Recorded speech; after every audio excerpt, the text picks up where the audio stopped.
Hey, Still Nation, and welcome back to Bud Brought a Buddy. And today, I have a very scary guest, manhandling guest, abusing, 3 technique, 4 technique, 5 technique, Cameron Heyward.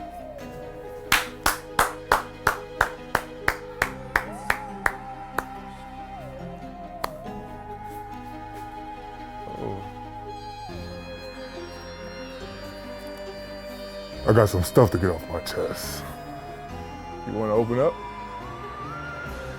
Don't talk about my mistakes.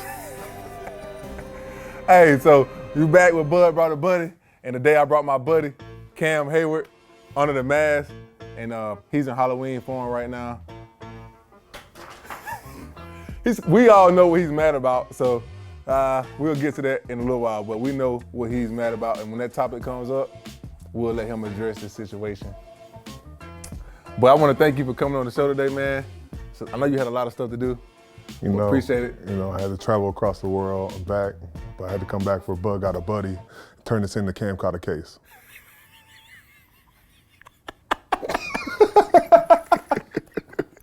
Let me stop, man. That's not even me. That is. All right, Bud Got a Buddy, let's go.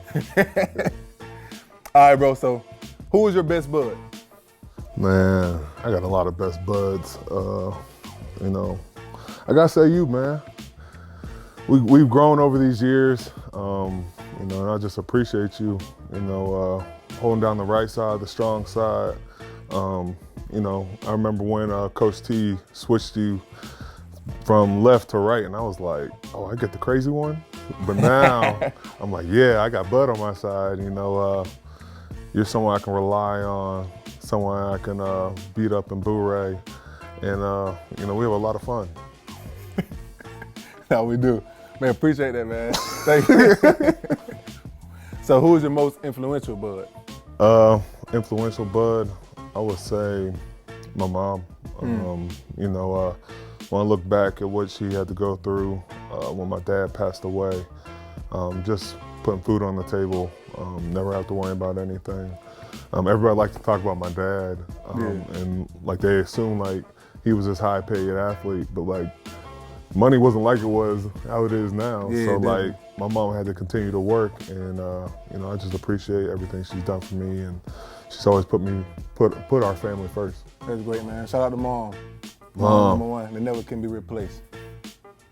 All right, being a captain, talk to us about the responsibility that comes with being a captain on the team. Oh man, I've had to deal with my knuckleheads for a while, but I think being a captain, it's simple to say like, I gotta let my voice be heard, and I gotta make sure everybody follows my way. But I think the thing you gotta learn into being a captain is it's not about what you say, it's what you do. For sure. And you gotta make sure you set the example, but then you gotta have guys who lead as well and let them lead as well, because just being a captain doesn't mean you're the head guy and you don't listen to anybody. It means that those guys believe in you, but you're the guy they look to, but you gotta have other input. I think I've had to learn that. It's not just my rodeo, it's a group of guys that wanna lead, and I just wanna steer them in the right direction. Man, that's great. Unanimous defensive captain decision. It can't be unanimous. TJ's captain too. Both of y'all unanimous. Okay, the moment we all been waiting for. If you get invited to a state cooking competition, what would you do? A, call Tuit's help. B, call me to help. C, call TJ to help. You know Or damn well D, I'm not calling TJ to help. Or D, just tell the judges off the dribble that your steak cannot make the cut and it's trash. First of all, it's gonna be E. I'm about to make a better steak than all of them. I'm gonna settle it straight. I got set up last time. Let me get this right. Put that camera on me. I got set up, oh, right here? I got set up. TJ told me the wrong steak. These fools had filet mignons. I had a skirt steak. They set me up. So going in, I'm like, okay, I don't know why everybody chose a skirt steak, but I was like, whatever. So I go in, and they're like, oh, that looks nice, but then they eat it, and they're like, it doesn't taste like their steaks. So there's a difference in steak, man. But this time, I'm gonna find that Wagyu A5 beef, right? We gonna get this right this time. It's gonna be the sauce, it's gonna be everything. Whatever you want. I need everybody to be on my side. These fools have been going on long enough about who had the worst steak, and it wasn't mine. Vince had the worst. Let's get this out in the open. Vince had the worst. Vince was, I don't even know if it was cooked all the way. But going forward, Vince is not allowed to cook. But I'm cooking, and I'm gonna win. Simple as that. This man just had a whole campaign speech to vote for his steak. Vote for me. Cam Steak 2020.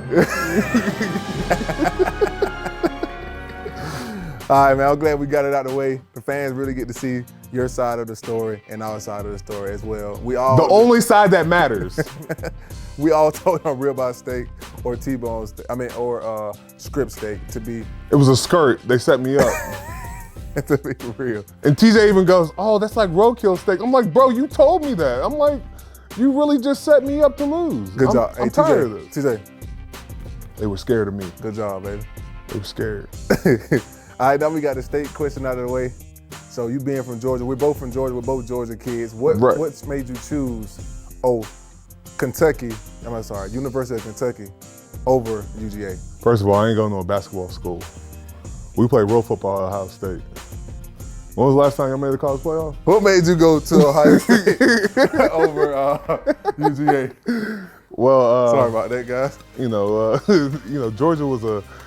Georgia is a good school. I took one of my officials there, but for me, it didn't look good there.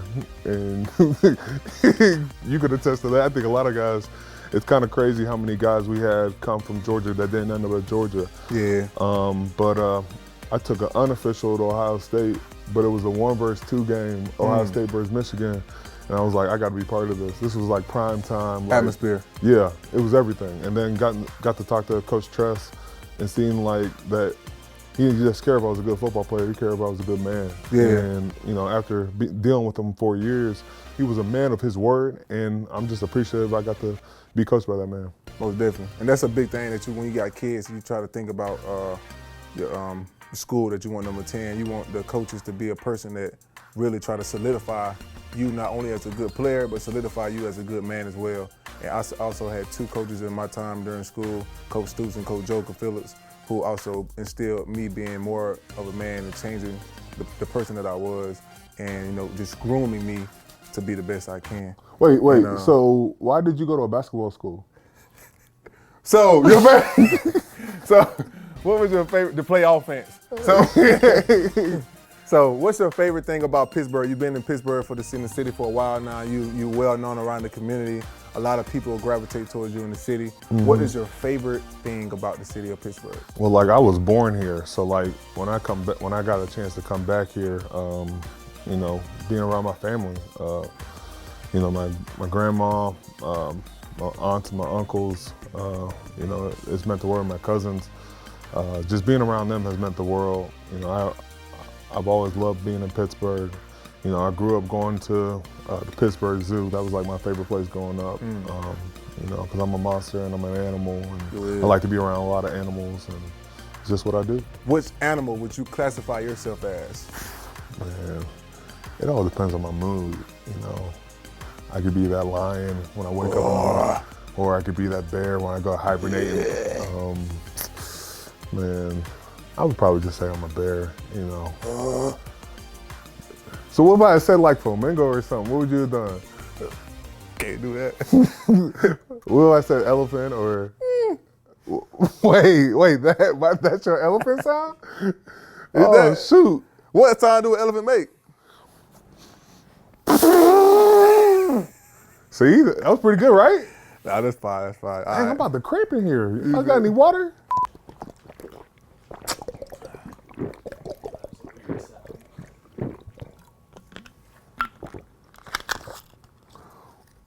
Hey man, what is going on?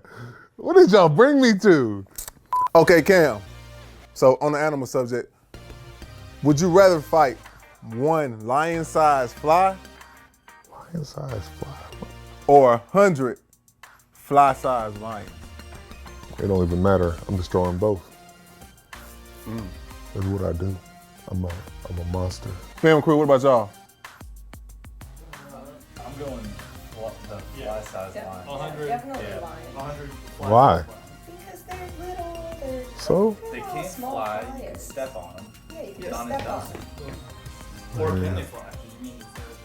They can fly. They little lions. They can fly. I ain't scared of either. You gotta fight them all. So you got a foundation and a charity called the Heyward House. Yes, sir. The Heyward House has been doing a lot of stuff for the community lately. Kids, I've been to a couple of events. Yes. A lot of players been to a couple of events. Tell us how it came about and what and your passion you have for that. Yeah, came love the kids.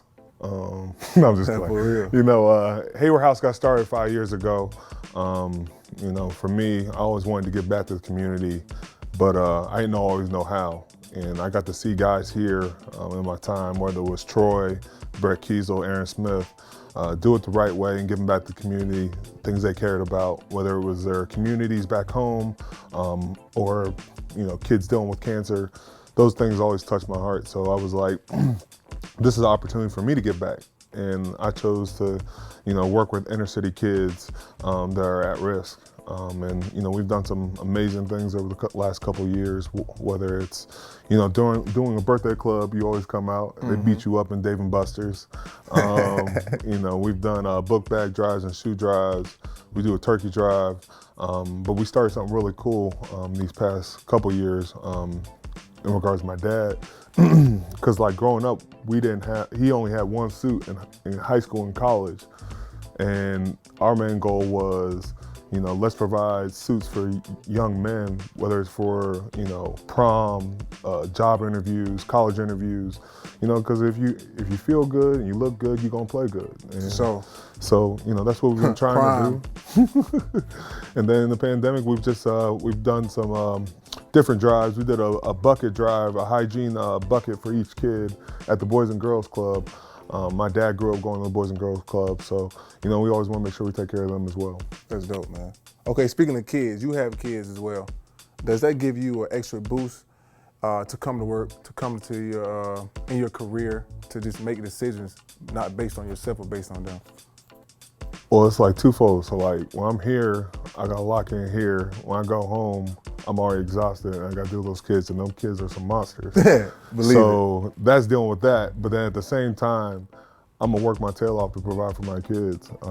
You know, I know my dad did the same and my mom, and I'm gonna make sure I set the right example. You know, these kids now don't always have good role models, and I wanna make sure my kids and the people I'm introduced to know what I stand for and what I'm about to do. That's dope. That's dope. So when they grow up and they see this, you see he's all in for you guys. Did it just get weird? All right, man. Hey, so who was your favorite athlete growing up and why? I'm about to test your Georgia roots right now. Favorite athlete growing up? Favorite athlete? It doesn't have to be football, right? Ah, damn. I wanted to be football, but it don't gotta be football. I'll say my favorite athlete was probably Shaq. You know, Shaq Diesel. You know, when he was with the Lakers, that was my dad and my big brother's favorite team. And so I grew to like them as well. And they won 3 of them back-to-backs. And then he went to Miami, got it off with D Wade, and they won. And man, I would love to have a personality and, you know, a career similar to his. You know, the championships and the way he's done off the court is pretty spectacular as well. That's great, man. Did you implement your game on him growing up playing basketball? Because you were a standout. Oh, so first of all, Cam was a standout basketball player in high school, AAU. Played with a couple of guys who are in the league right now. In Atlanta Celtics team, he was pretty good. What other AAU team did you play? Georgia Stars, Smyrna Stars. Smyrna Stars. And Team Georgia. Team Georgia. Smyrna Stars were elite as well. Elite. It's definitely. My favorite player growing up was Michael Vick. He was the hope that we had. The hope? I thought I was the hope we had. You were. You know, I remember watching Bud play basketball, and you know, he was very athletic, but you know, he was one of those guys who foul out really quick. You know, he's one of those Bud, chill out. You know, you go foul out in the first quarter, but you know, he's dunking in warm up, so everything's good. Nah, he for real though. He's straight up. Yeah, man. Hey, 14 points, 20 rebounds, and 5 fouls. That's my stat line. If I don't get 5 fouls, I wasn't playing hard. Ask about me. He was a defensive player, and he didn't even know it. Yeah, most definitely. So, since Halloween is coming up, man, Yeah. what is your favorite Halloween costume? And also, what is your favorite thing to do with the kids for Halloween? Ooh, my favorite Halloween costume. You know, last year we did the Avengers, and so I was the Hulk. But we take Halloween very personal in our house. You know, very serious. This year we're doing Mario Kart. My son's gonna be Mario. I'm gonna be Wario. Gotta wear that yellow. You know, that's what we do.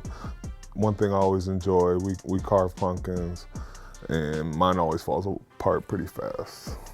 I used to be artistic growing up, but that left when I got really good at sports. Nah, for real. So when the coronavirus first came about, they introduced masks. Did your breath stink when you first put that mask on? Did you smell your breath through the mask? Nah. No. I got that minty fresh. You sure? Yeah, but the real question is, when you got your mask, were you able to put your nose underneath the mask? Nah, I had to ask Terrell, brother. Trey Edmonds. If he has some extra? If he got an extra mask. Nah, man. Okay, so our last question of the day, man. Could you give us a quote or just a saying that someone influential in your life told you that you kind of stick to every day and kind of live your life around? Man, I don't know if anyone's ever really told me any quotes, but there's been a quote I've been listening to lately. One man's ceiling is another man's floor. And I feel like, you know, it kind of pushes me. It puts me in the right mind because I know that I'm not gauging myself on other people. I'm gauging myself off of what I do. For sure. And, you know, you might think your ceiling's there, but I got to make sure my ceiling's above that. And it keeps me hungry and it keeps me humble. That's awesome, man. That's awesome. Anything else you want to add? I just like to give a shout out to everybody that comes on the show. You know, Bud's doing a great job, man. It's pretty special what Bud's doing. But a big shout out to Jensburg. You know, what they're doing right now, check that out. That's special right there. You know, it's for a great cause and dealing with kids being kidnapped, as we talked about, and trying to get kids back home. You know, I'm very proud of the men we have in this locker room that, you know, find ways to give back.